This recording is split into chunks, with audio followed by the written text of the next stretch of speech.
Hello again, people of the internet. It's been a while since my last episode, and it feels great to be back at it. I hope you're all doing well today, and thank you for coming back to hang out with me again. For those of you who are new here, welcome to Start the Beat, a podcast documenting the past, present, and future of the Pittsburgh music scene.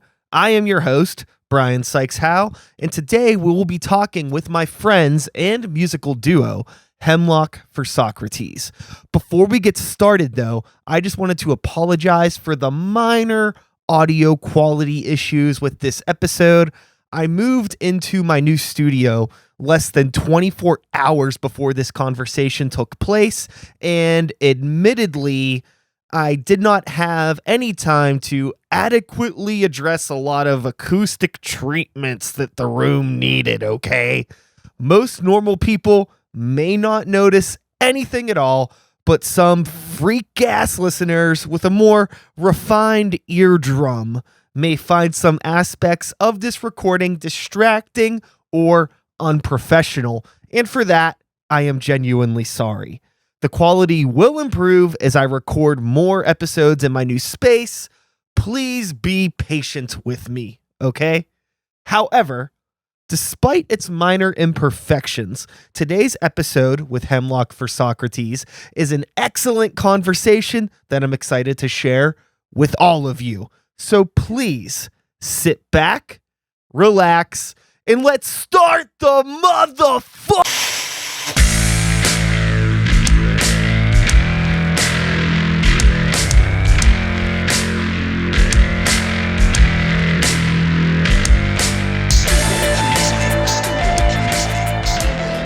So one of the things that I used to do when I was like an actual podcaster was like I had like an intro.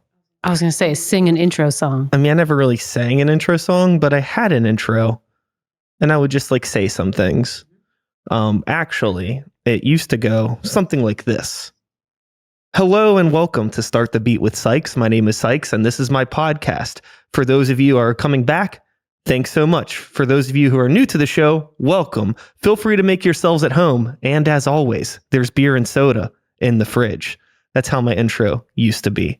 But I don't feel as though it fully encapsulates what I want this show to be moving forward.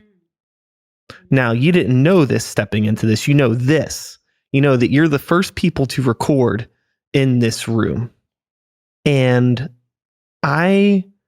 moving forward with my podcast, I want to make this clear to mostly the people that are out there. This really doesn't apply to you because obviously you fall within the category and confines of what I want this show to be. I want the show to be specifically music focused, primarily Pittsburgh related. That's how the show started. And then sometimes I would talk to people in bands that weren't from Pittsburgh, and that's nice. But whatever. You know, there's plenty of nice people here. And then Pittsburgh is great. Yeah. And then sometimes you start to have other people that necessarily aren't musicians on the show, you know, people that maybe like make alcohol or food or tell jokes on stage. Or art or things like that. No more. I don't want nothing to do with you. No, I'm joking. But this show now, its primary focus is going to be just documenting and highlighting the past, present, and future of the Pittsburgh music scene. That's what I want the show to be. So when people were like, what is your podcast about? I should be able to answer that question. Right? Yeah. Just like whenever somebody's like, hey, what kind of band is Hemlock For Socrates? You should be able to answer that question, right? Yeah. Yeah. Segue. No. Hemlock For Socrates is on the show. Make some noise. Oh. Wow, that's a long sample. I actually meant to hit this button. That's how long that I haven't been. You booed us. It's all good. I'm really, really sorry. Again, this is the first episode that I've recorded in almost a year. So thank you so much for being here and dealing with all of my needing to get the cameras and everything set up. I think we're looking pretty good now, though. It looks awesome. So, and thank you for having us. Much. This is really cool. So, I mean, I haven't forgot about this question. What is your band? What is our band? Why have you done this? I mean, what genre? Yes. What kind of music? What kind is of music? Hemlock for Socrates? Kegan, take it away. Moody. Moody. The end. So for those of you that don't know my friends in Hemlock for Socrates, I would say that they are an electronic-focused rock band that dabbles in the dark. But the cool thing about your band is that it is dark, it is moody, but it doesn't necessarily feel as though it's coming from a negative space. There's always some sort of like a weird negative overtone from a lot of other artists in this genre and adjacent genres. And the thing that just I love about your band is that it's always been like more of like a mystery. I definitely think that mystery is part of what we're going for. So thanks for bringing that up. That's pretty perfect, I think. I mean, we're not like the classic sort of goth that's like obsessed with vampires and death. It's more like, sort of the dark side of the psyche, but also being ironic a little bit. Yeah. Humorous. Trying to like cut through to some important things that people need to hear about, maybe. In a perfect scenario, someone's art is like a reflection of who they are as a person. That's like kind of how it should be. It's not always that way. I know that may be shocking to hear for some people out there, but it should be a reflection of who you are. And, I don't know either of you all that well. We've hung out quite a bit at different shows that we've been attending or playing together and things like that. So I have a pretty good vibe of your energy. And I would say that that energy that comes off in your music is how I feel about you two personally, from what I know about you, where there is this like, I feel seen right now. It's like, that's really great. I definitely, that is what I think we're trying to get across, is that music is like the safe place to do that, reveal who you are. I think like any of the arts, but music in particular has that really emotional, like sort of like hit, more so than like a visual art. Yeah, totally. That it's about like how the things that you're thinking about, the things that are running through your head, but you don't always get a chance to express them in everyday life. So music is like a heightened version of yourself. I think we definitely are trying to get to. And the other thing too is that music or art, regardless of whatever your art form is, it doesn't have to be so one-dimensional. And I find that sometimes in certain subcultures, especially in the ones that lean towards darker things, there is this sort of tension to be one-dimensional.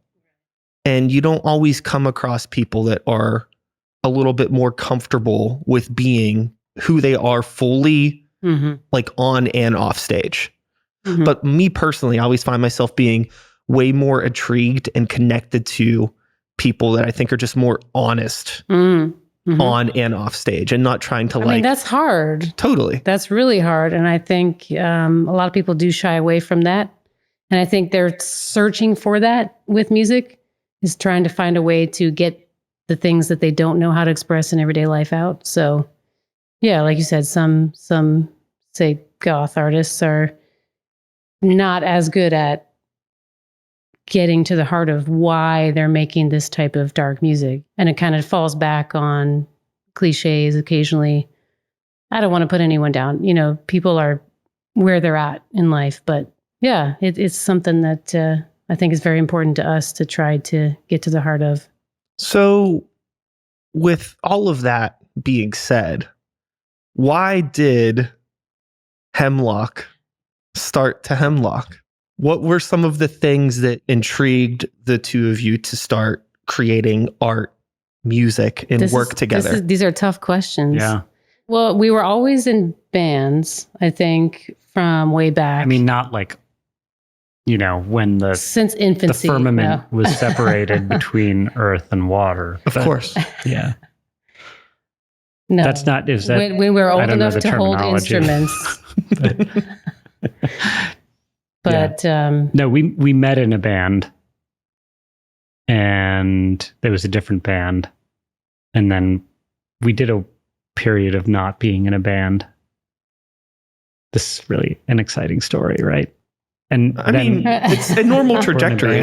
You know, like what happens is people start a project, and then sometimes, actually most of the time, it doesn't work out for whatever reason. Yeah. For good reasons or bad reasons. Because you don't know who you are maybe right away or what you want to do until you've tried some stuff out, and then you make it. Yeah. I mean, we were in a bunch of bands, and so sort of the last major project we were in back in Texas was with 2 other people that we felt really connected to. And then, you know, like as you just said, it kind of fell apart. And we were like, well, we're not going to stop writing stuff. We were both like doing the same sort of things. He was playing bass, I was playing guitar. We were all involved in writing, but we were like, well, we're just going to keep doing it. And then we were like, we could get other band members, or we could just try what we ended up doing. This newfangled thing, the computer. It's called the computer. And and you like know, adding synths. And, and then we were like, oh, this is pretty great. I don't know if we ever decided, okay, this is what we're going to do. It just happened, you know. Completely understand. As you get older, it's always this like, why are we still doing this? But, you know, generally the best possible answer is like, I didn't even realize that we were doing this. You know, it's like I blinked my eyes, 5 years passed, and we were playing shows still. Yeah. So, and it seems like the two of you enjoy each other's company. It seems like seems like the two of you work really well together. You seem to be rather productive. I think that you're both really interesting songwriters together, and I imagine individually as well. Thanks. Takes two to tango, as they say.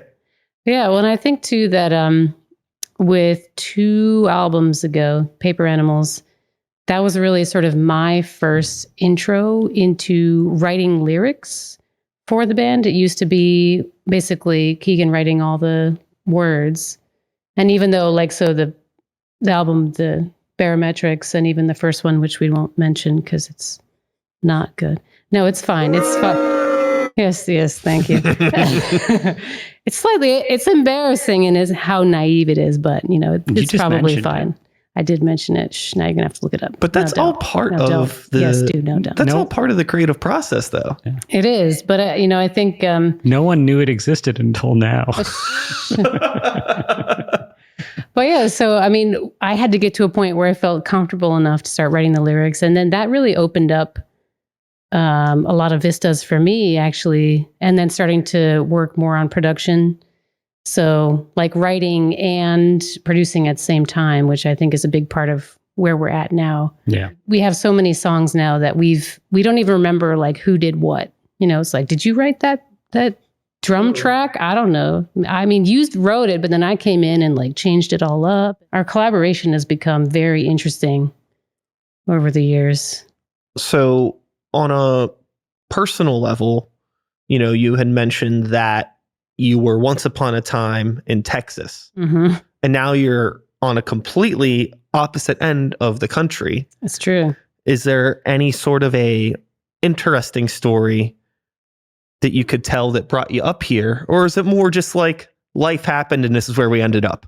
I was in Texas to go to school, and then we were just hanging out there after school ended.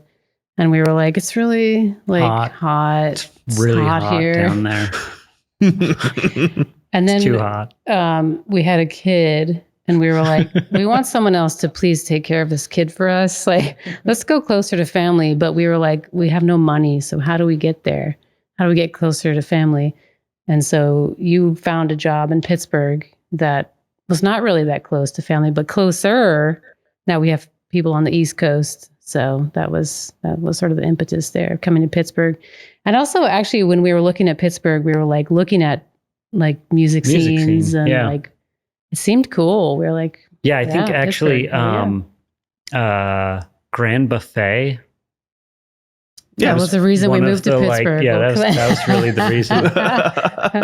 I heard Like, some they're Grand pretty Buffet and cool. I was like, yeah, there's probably some good stuff happening here if that's happening. And we were like, a swing state? Okay. Yeah. Versus Texas, which is, Sure. Not. not. Yeah. Sure. Well, that's all we'll say about that. Just Yeah. not.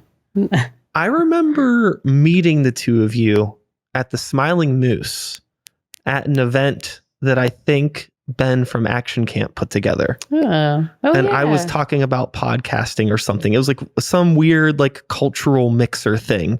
These were in pre-pandemic that was a cool times. event. What a cool event. And that was when I met the two of you. Yeah. I'm always very intrigued by people that just come up to me and say hi, because it actually doesn't happen that much. Right? Which is How like sad. at a networking event. I think Yeah. you're the only two people that actually networked with Really? me at that event. I'm not trying to be funny. That's like actually the case. But because of that, it's always left like it's one of those like first impressions last type of things. Well, I'm And glad it was a good one. It was a good impression. It was like, Not like, who the hell was that? I think at the time you had maybe said that you were new to the area. Were you new to the area at that time or newer? Maybe new to the scene? New to the scene, yeah. I think we were just starting to play out. When was that? Maybe in 2018, 18 or 19, somewhere in there. Yeah. I think we had played I think a show or two, but we were just starting out. And I remember thinking about that event like, oh yeah, we're going to go and like meet people and see who's in the scene. And I remember we met people from Long Hunt, and Kai This was there. Mm-hmm. And like Weird Paul, first time we actually saw him in person. Like that was a cool event. Yeah. That was very cool. But I remember looking the band up like afterwards and going on your Bandcamp and being like, even then I thought this was like really cool and unique and different. I wasn't expecting it to have like the dark undertones that it had just because the two of you are so friendly. We were like, hi. Yeah. But also like that also is intriguing to me because I feel like I relate to that, when the both of you were getting into music, and this may be something that you have to answer individually because I don't know how old the two of you were when you met or anything like that. Maybe you can share that info. We met in high school, actually. Cool. Although we didn't really know each other very well then. He was a year younger, so wasn't allowed to like chat with the younger. No. Wow. Robbing the cradle 1 year. Salacious. So were you both playing music or involved in any sort of like art scene at that time? When we first started? Like when you first met? Playing? Yeah. Well, you said that you met like in a band or through music, right? Yeah, I was actually dating a different member of the band. I was dating the drummer. Cool. And the drummer was like, oh, you should join the band. I barely played guitar at all. Okay, so you were just starting out then. I was just starting out. And it was, how would you describe? We were called Swing the Heartache. One person once described that band. They were like, it sounds like an elephant walking. Okay. I don't know if that's good or bad. Yeah, I don't know either. I mean, that's mysterious. It was like really cabaret. Yeah, like sorta. sluggish, mopey, like. And then it got kind of weird and mathy after a while. Yeah. Blame that on DJ. Drummer was really into Rush. Kegan, how long had you been creating music at that time? Like 0 days. Okay. Yeah. 0 days. Yeah. It was kind of like. Yeah, you were just the singer, right? Yeah. You The premise of the band. You didn't even play bass. We had an upright bass player. Yeah. The premise of the band was everyone who was in it was playing an instrument that they weren't good at. Yeah, ever played before. Yeah, DJ was a bassist and he was playing drums. I was a singer and was playing guitar. You were just starting out at everything. Yeah. I was nothing and I was doing something. You were a baby, just a young baby. Well, if you weren't doing anything and they wanted you to sing, I'm assuming you were hot. I mean, look at him now. I mean, absolutely. And he was younger. He was like 20 something. So you were hot, which is a talent in its own right. Right. I think I weighed 120 pounds. Claim to fame, yeah. You know, that's what everyone strives for, right? I guess so. Yeah, 120 pounds and 120 BPM. Yes. It's the standard. I weighed the right beats per minute. Yes. That's perfect. Yeah, absolutely. Yeah. Yeah, but you were asking us about why, the darkness. How did we start? How did we get there? I mean, I grew up loving Phantom of the Opera. Yeah. I hate to admit that, but Phantom of the Opera rules. it's like so cheesy, but It's so good. it's also really good. Yeah. I mean, that's why I also loved like Erasure and Depeche Mode at the same time. So it's like maybe where we came from, partially. So I don't want to get too sidetracked, but there is an interesting conversation to have when you're digesting art that other people have made, where I can safely say that I'm pretty sure that Andrew Lloyd Webber is not a self-aware artist. Probably not. Yeah. But I think a large majority of Andrew Lloyd's fan base is very self-aware. So it makes it kind of easier to be a part of that fandom of particularly his earlier work. Because like there is a certain campiness to it, but I find that intriguing because it's like an honest kind of camp. It's just like this dude is at that time was just like a total cornball, but was so earnest and like telling these, pseudo autobiographical biographical. That's how you say it. Yeah. I think. But you know what I mean? I mean, obviously he's thinking he's a phantom in some way. I mean, definitely. For anybody that knows about his personal life can probably attest to that. I think he probably came out of like the operatic tradition, which like all those guys were in that same place. Like, I'm going to write this dramatic thing and wish it was me. I was going to say, so you were like, so his dad owns like a ton of synthesizers. I don't think his dad is musical at all. I mean, he likes like Bach and that's it. Oh, cool. That's it. But he owns synthesizers just because he's like a nerd and likes, technology. And so Wendy Carlos and yeah. So you grew up like, with synthesizers in the house. So I think when we first met, or maybe right after like the band was like going, you were like writing these like super sludgy, slow, dirgy, depressing synth things that it was like, like you had lyrics too. I don't even remember what they were, but it was like they were pretty cheesy. I was like, wow, yeah. Super slow. So I think the band was like a new direction for you or something, that original first band. But yeah, I mean that's continued to this day where he'll write an idea down and I come in, I'm like, we need to speed it up. Like it's at like 110, 140. There's a lot of really interesting influence that isn't easy to pinpoint when I'm digesting your music as a listener. And I find that super duper fascinating. And I imagine since you've been alive for however many years it's been, and since you seem to be reasonably open-minded people, that you've exposed yourself to all kinds of music throughout the years. Yeah. And I'm curious, cool. Like, what maybe some of the more unexpected things were. Like as you like start to get older, maybe you start to find yourself listening to things that you wouldn't have thought that you would like. Like, I wouldn't have thought at 37 years old I'd be wearing a Brooks and Dunn t-shirt, but here I am unironically wearing a Brooks and Dunn t-shirt. Yeah. So like what were some of the things that you discovered as you got older that you found like, you know what, like I do like this and it starts to creep into your art? I mean, pop music is really the secret thing for me. Like I really love like Blackpink and all the like K-pop out there. Okay. Like I get sucked into that. I mean, we love so much stuff though. I mean, I definitely went through a huge like classical phase in that that's what I went to school for. So, which I like to say I'm recovering from because that was very prescriptive, but I don't know. Like you love like some surprising hip hop and rap artists that when I first met you, like your love of Busta was really surprising. I was like, what? You love Busta? That doesn't make sense. No, it doesn't make sense at all. Yeah. But I don't know. Yeah. What about you? Blue Oyster Cult is your secret hidden thing. Yeah. Can't give up on Blue Oyster Cult. I mean, you could, but yeah. Yeah. Why would you want to? I think probably like video game soundtracks in the last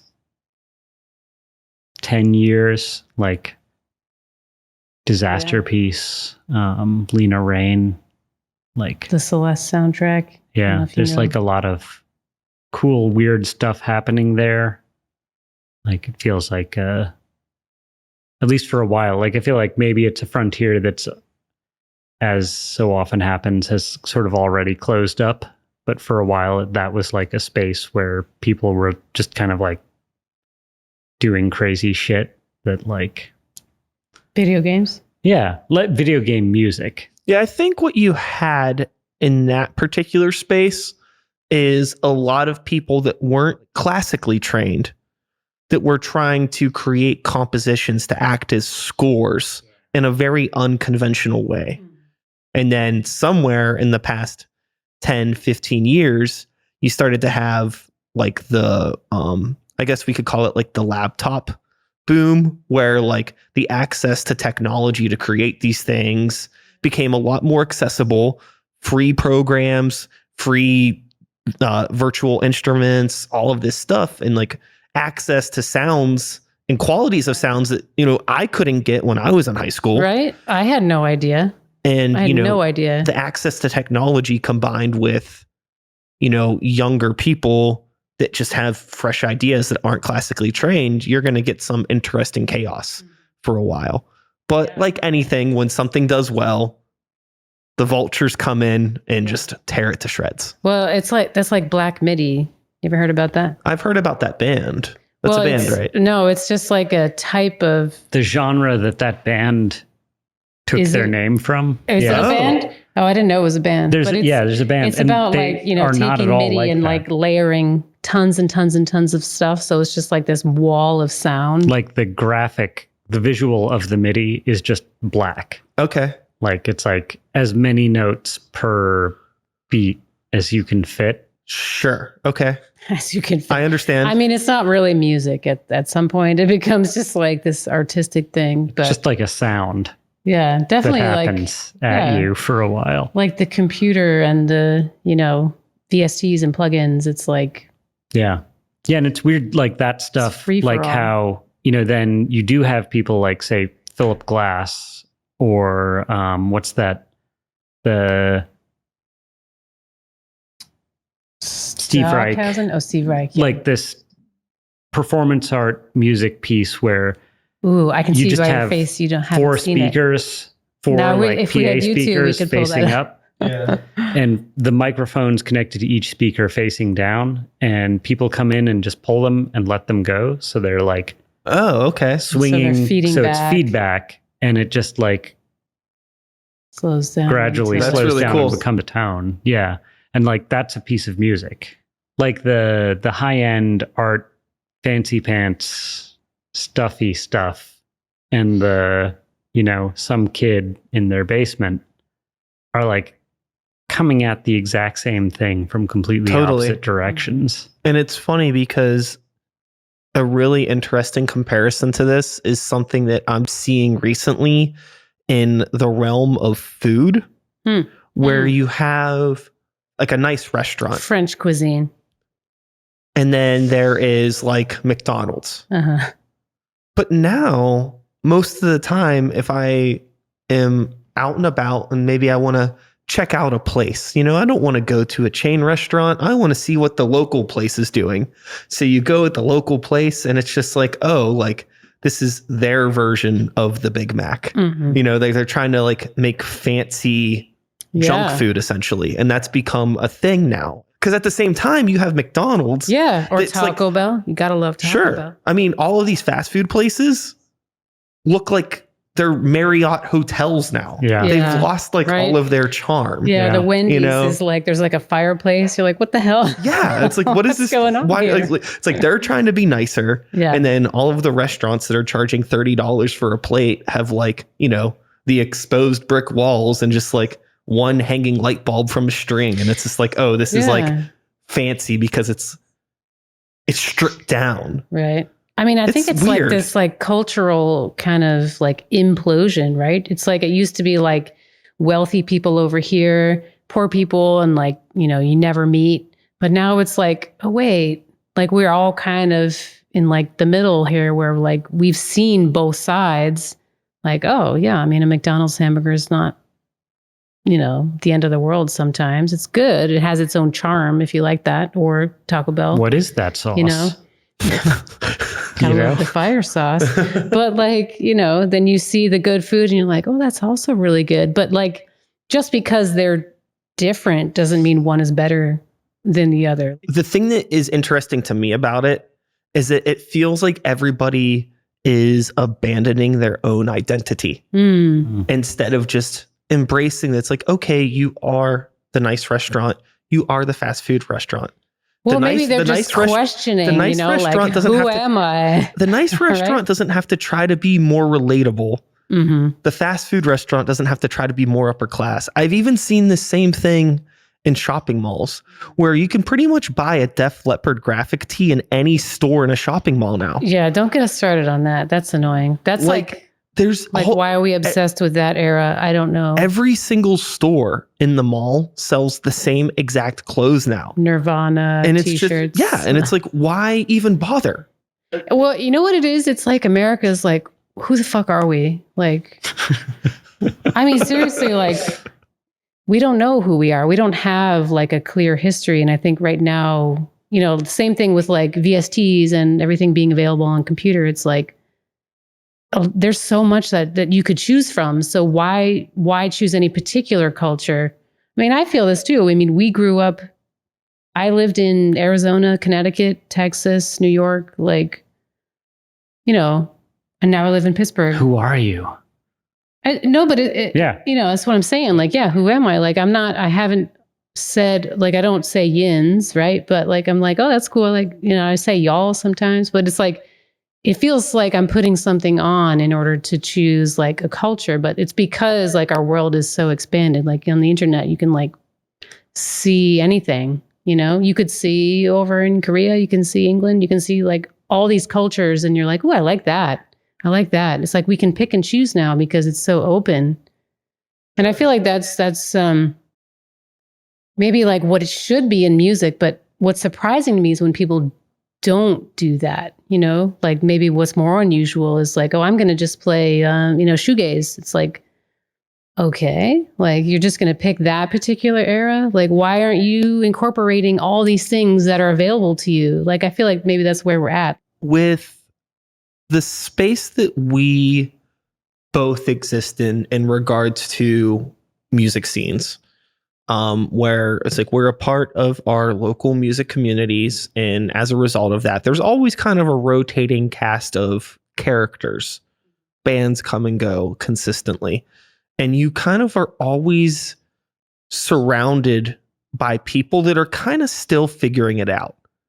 And for a lot of people, figuring it out is like a perpetual emulation stage. Like they never reached that breakthrough of like, oh, this is what I really want to do as an artist. Yeah. You know, they haven't figured that out for themselves, like taking it all in and then making something new out of it. And it could be really hard too, I think, for some people in some situations, depending on the environment that they're in. And what I mean by environment is like the people that they're in bands with, like how much of their creative vision is allowed to be heard in this band, how much of it is being suppressed, how much are they holding back? Maybe they have ideas and they don't think they're good. You know, you get into a whole crazy web of things. I mean, I feel like we just happen to be people who lived in many places and probably that affected us. And I don't know, who knows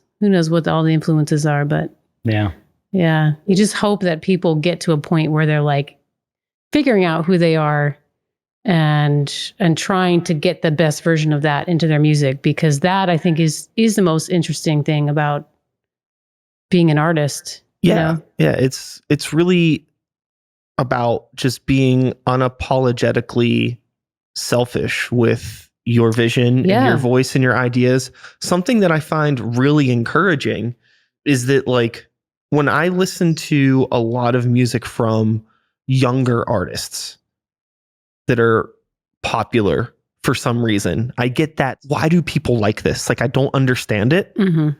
But I'm like, that's actually kind of cool.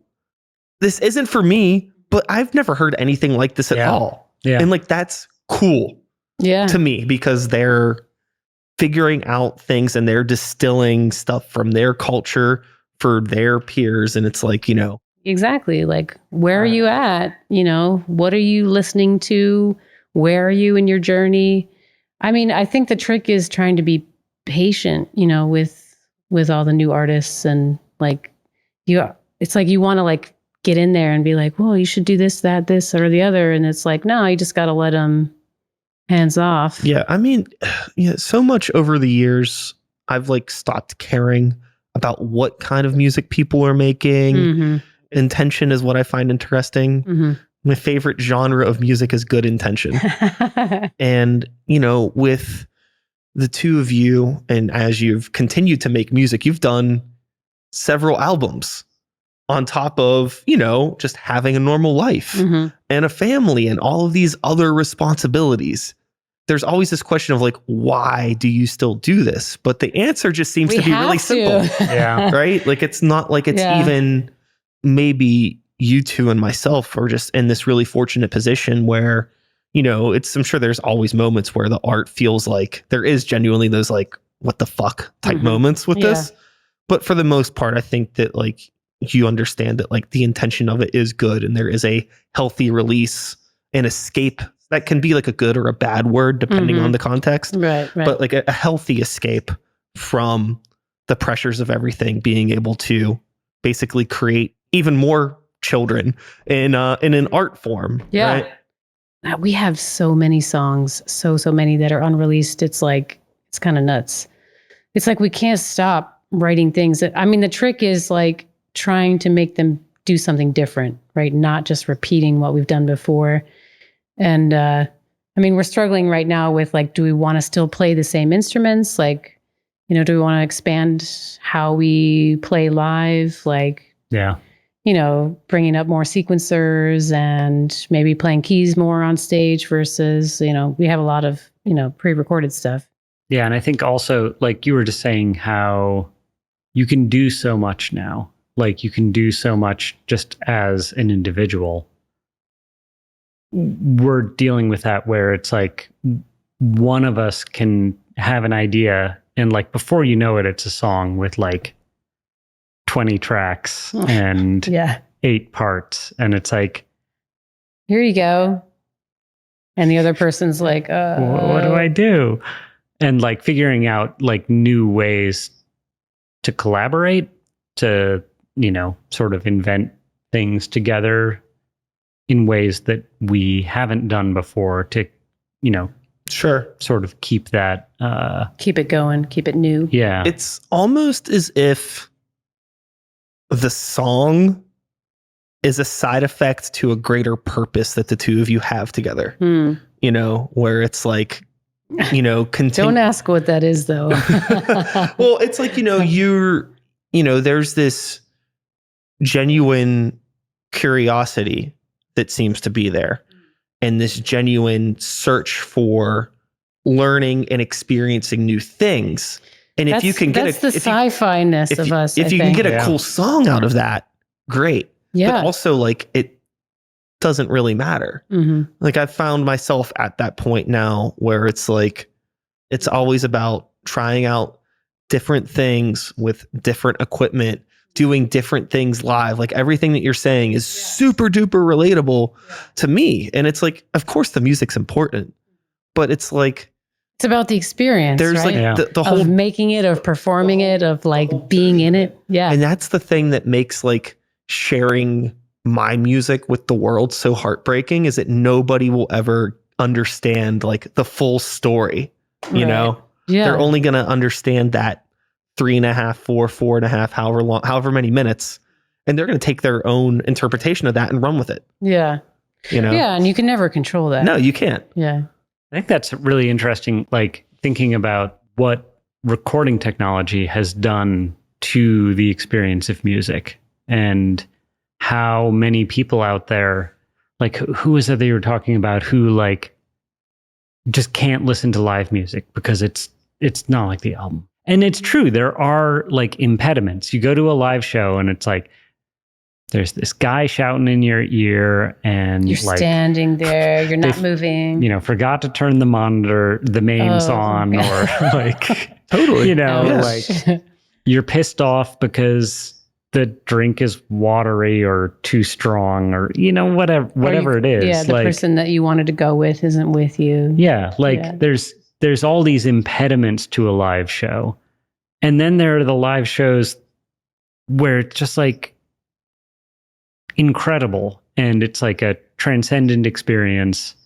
And then you go home and listen to the album and you're like, oh, that sucks. why did I buy this? Yeah. Like, it's not that there's nothing there. It sounds flat and dead. So yeah, I find that it's really hard sometimes in certain genres of music, particularly for this example that I'm about to bring up in heavy metal, where it's really hard to trust a recording because there's a lot of heavy metal albums now that are more electronic than a Chemical Brothers record. Yeah, we were just hearing about that. What was it that drum they were replacement? Yeah, it's like the drummer plays the drums, but then they just replace the kick with like, you know, the good kick, a quantized Yeah, kick, and you're totally. like, well, what the hell? Why did they bother recording the drums? But they didn't want Steve to feel like he, you know, it's like so you know you have a lot of that, right?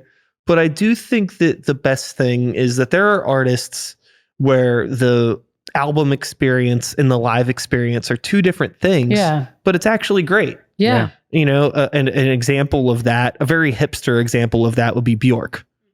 They're two completely different things, but that's actually something that's really cool. And I think that there are other artists out there that can have their live world and then their studio world, and they just exist completely separate. And that's like something that I'm super interested in trying to do with my own music, because I think that there's no reason why a live performance should sound like a CD is just playing. I want those imperfections, but also I'm a studio nerd. I'm a gear nerd. I like production. I like listening to not overproduced music, but I like hearing things that are recorded really well. Yeah. So I want to hear, when it like, sounds good. I like to hear like that. different versions of a song. It's almost kind of like an equivalent to like if you hear like somebody perform a song acoustic, or you hear it done with like a symphony, or you hear like the video game 8-bit version of it, right? Yeah, like, that's fun. okay, like this is the live version of it, and then this is like the really meticulous studio version. If it's a good song, I would like to hear every single possible version of that song that I can. Right. Yeah. A big thing that's been happening on YouTube recently is people taking like video game sound fonts and like remaking entire albums out of them. Like somebody did like all of Metallica's Master of Puppets in the Sega Genesis sound font. And it's fucking awesome.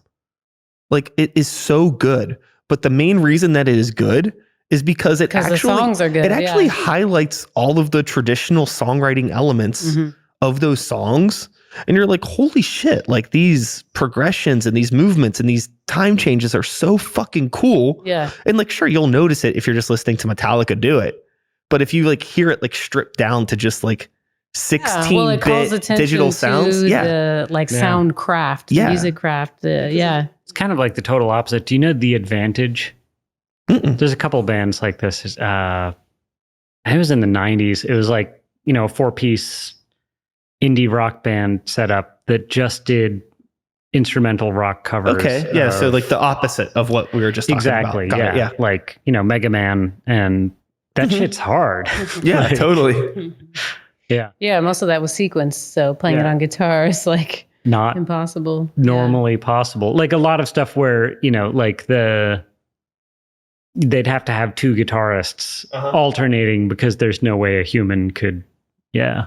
It's really interesting how classical things inspire technology, and then technology has inspired the traditional stuff, and it's just been in like this weird circle. Like in general, a loop. Technology has really pushed metal in a lot of directions talking about that again, because the thing with like sound replacing drums and quantizing, that's not particularly new. You know, that's been happening for the past 2 decades easily in heavy metal. Yeah. But what it has done is it's pushed younger people that are listening. When they start playing, they don't know anything about recording. They just think that that's how human beings play drums. Right. So there's actually like so they're young putting all that kids now. pressure on themselves. There's young kids now that can play like robots because they think that's what's normal. It's like they're 6 years old and they're like, I'd like to learn how to swim. And it's like, all right, here's Michael Phelps. Okay, sure. Yeah, That's your standard.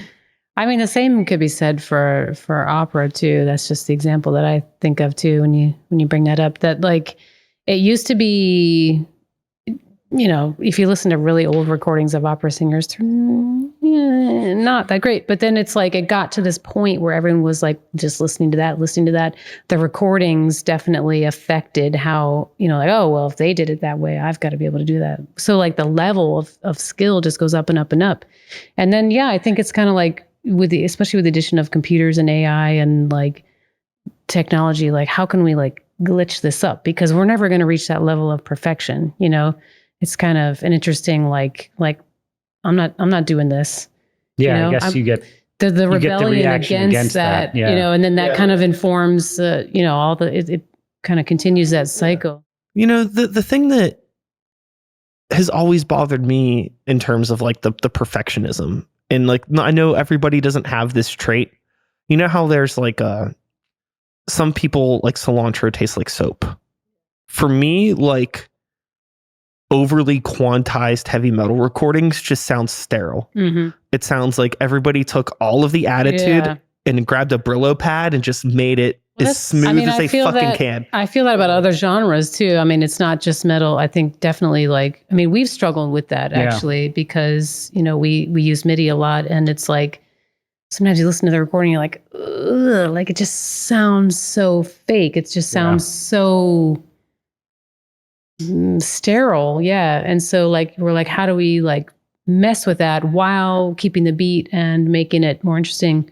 You know, we definitely did a mix on the last album of like, you know, recording live cymbals, for instance, to try to give it a more real sound because, like some life. Just some life to it. It's like definitely. And I guess, also like where do you decide strategically to lean into that and sort of own the artificial electronic qualities. Robots, It's hard because, and this is a story that I've told plenty of times, and I apologize to anybody that is like, I'm sorry. Story again. Not the fucking Grey Walker drum story again. But whenever we released the first Grey Walker full-length album, we recorded it all, you know, microphones up against guitar cabinets, microphones on drums, maybe a little bit of splish splash here and there to make things sound good as one does in the studio, but it was pretty like traditional. And I remember seeing, it was only one comment, but just one comment of somebody saying that it sounded cheap, that the drums sounded cheap because it just didn't sound modern.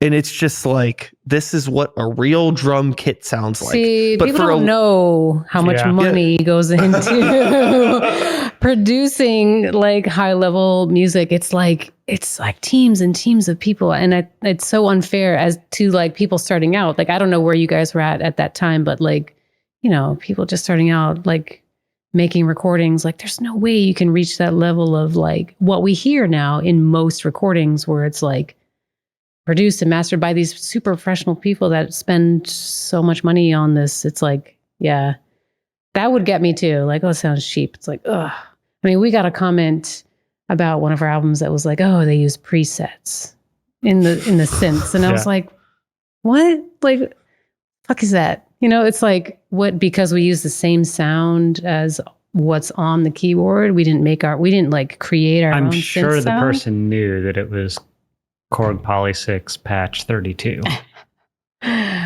I mean, everybody knows that. You can hear it right now, right? Sure. I mean, I guess the pressure now is like, because you could do these things, do you have both the knowledge and wherewithal to do that?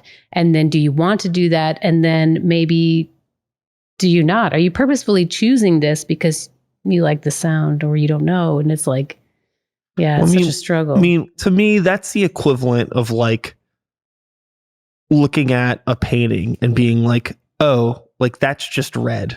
That's just red. Like they didn't like. They just used oil paint. Yeah, like they didn't like. They didn't mix their own red. I could tell that that's just like. Right. I'm like, so talking about classical music, what? They're just playing a violin. Oh, how dare they do that? What? It's like, what? Because you haven't like explored the realms of what the violin can do. You're just playing like a straight note. It's not even or like a guitar. Like it's a guitar. Like, they didn't use this pedal. It's like, come on.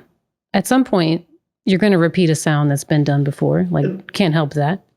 And also, there's some people that I don't want to make happy. If I'm being completely honest. Like anybody that is, that is digesting art with that sort of an expectation.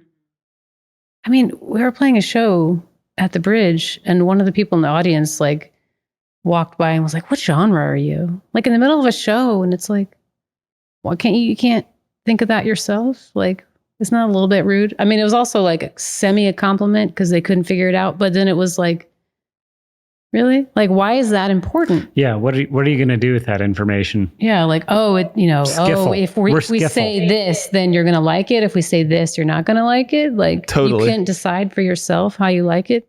I mean, I think categorization is like normal. It's a human thing. Do. Like you can't help it. We like to invent abstractions like words and then put things in those little buckets. Yeah, I mean, science. Have you seen Science?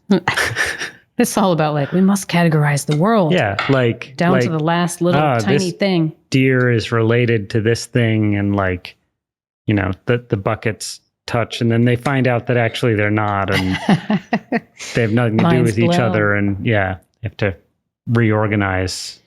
Yeah, so categorizing is normal, but it's like when you take it to the extreme, so you can't like something that's not, in this one particular category. That's kind of mind-blowing. And it's like problematic, like in relationships and like with people. Like that just made me think of that like whole, it was an NPR thing about trust and the idea that like, that you trust someone and you trust them because they just haven't done something unexpected yet. They haven't broken your expectations of who they are. Yeah. Sure. But they could. You have no idea. So after, all of these years that the two of you have known each other and the two of you have been creating art together, there still is no easy way to answer the first question that I asked you an hour ago. What was the question again? What is Hemlock for Socrates? Yeah. I mean, I guess it's just an exploration of who we are, I don't know. Yeah. And I would say that over the past hour, we've learned quite a bit about the both of you. That's good. So let this conversation be a permanent addition. Goes down on your permanent record. Let this be a permanent addition and perhaps extended explanation of what the band is. And the next time some silly little ding dong at a performance asks you, what kind of music are you? What genre is this? Say, hey, have you ever heard Start the Beat? Check it out. You can listen to our episode and learn more there. This is perfect. Yes. Good segue. Very good. So everybody out there, please make some noise for Hemlock for Socrates for coming out today. Thanks. Thank you.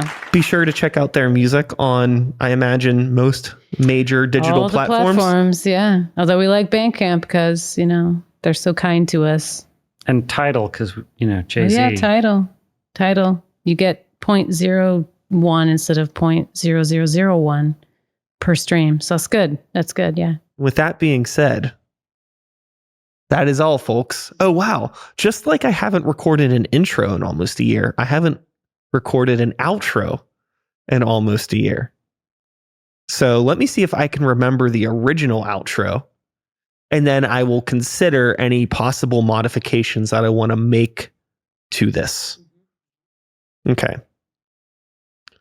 I believe it used to be something a little annoying. Like I would get a little riled up and be like, and that is all, folks, which I kind of hate that voice, but let's roll with it. And that is all, folks. Thanks so much for listening. I hope you enjoyed our conversation. I'll be back again next week with another same time, same place, same channel. You know the drill. My name is Sikes, which I don't want anybody to ever fucking call me Sikes. Maybe you should take that out of the outro then. My name is Brian. But you call me whatever you want. Just call me. So okay. So my name is Brian. You know what it is. Start the Beats the show. It's not about me. It's about them. Thanks again to Hemlock for Socrates for coming out. I will be back again next week with another episode, having another great conversation with another great artist from our lovely city of Pittsburgh, Pennsylvania. So I hope you will join me. And until then, take care of yourselves. Take care of the people around you. Peace. That seemed healthy. That was good. Yeah, that's perfect. Great. Go fuck yourself. All right, we're done. And that was today's episode. Once again, thank you all for sticking around to the end. The conversation's done, but you're still here. So what should we do? What do you want to talk about? I don't know. I can't hear what you're saying to me. That's not the technology that we're dealing with right now. But I will say this. Today's show has not been sponsored by anyone besides myself, since I'm the one fucking paying for everything around here. And there's a very good chance that there will not be any sponsored episodes in the near future. However, I was thinking about this idea of just shouting out local businesses anyway. You know, things in and around the Pittsburgh area that I support personally, places that I like, and things that maybe I would like to tell people about. So today we're going to start with a really cool little restaurant / bar that's right around the corner from where Normal Creatures practices over in Etna, and it's called The Rear End. If you've never been there, you should definitely go. The food is always pretty fucking decent. Their beer selection, pretty fucking decent. All the employees I've ever dealt with there, pretty fucking nice. Easy to park, affordable. Support them if you can. And while we're at it, well, I'm talking about a restaurant around the corner from the Normal Creatures practice space. I suppose I could use my platform and your time, since you're still here listening, to promote this show, the Normal Creatures Halloween Party, in case you missed it. Going to be happening October 28th. It is Halloween weekend, the Saturday before the big day, out at Preserving in New Kensington, which is another local business that I will very likely be talking about in a future episode in greater detail. We are going to be performing a live soundtrack to the 1922 silent film Nosferatu. We did this back in July at 222 Ormsby. And a lot of people that wanted to be there weren't able to make it. So we're doing it again, a little bit bigger, a little bit more refined, on a more grand scale for the glorious, glorious holiday that is Halloween. So please consider coming on out to that. Again, Saturday, October 28th at Preserving in New Kensington. We're going to be on the main stage. For those of you that are familiar with the venue, we will be upstairs in like the main chapel room, the big stage. It's going to be really cool. For those of you that don't know This place is located inside of an old church building. It actually houses 3 different stages: the main stage, the underground stage, and the DIY room, as well as easily the best record selection, record shop, and like underground music collectible place that you will find probably anywhere on the East Coast, if not the country at this point. Just saying, they got a lot of shit if you're into collecting records, CDs, tapes, old merch, all kinds of shit like that. Really, really cool. But yeah, that's where we're playing. And the lineup consists of Normal Creatures, Fuck Yeah Dinosaurs, who are friends of the show, Whorehound, who are friends of the show, Greywalker, my metal band, and also, you probably know that already. I didn't need to say that, but for those of you that don't, there you go. As well as Old Game, who are also friends of the show. And when I say the show, I mean the podcast. And when I say friends, I mean they've been on the podcast before. And most of them, actually all of them, are going to be on it again sometime soon. So be sure to check out the calendar that I have posted on our social media with all of the episodes coming up for fall 2023. And that is all I have to say about that. Quite enough rambling. Thank you for sticking around. Hope you all have a good day out there. Take care of yourselves. Take care of the people around you. Peace.